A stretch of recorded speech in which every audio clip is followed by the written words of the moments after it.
Hello everyone, my name is Keshav and welcome to my channel. If you are not yet subscribed to our channel, please subscribe to get more interesting videos. Python, a widely used high-level programming language.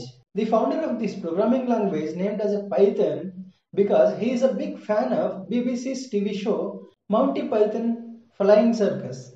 It doesn't matter name Python, but how it is used, where it is used, and applications of the Python are important. It is not only being used by small companies, it is being used by Google, Dropbox, Reddit, Twitter, Facebook, and so many other big companies.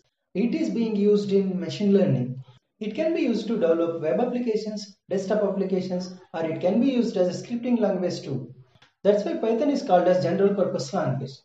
The Python syntax is very easy and we can write a program in fewer lines when compared to other high-level programming languages.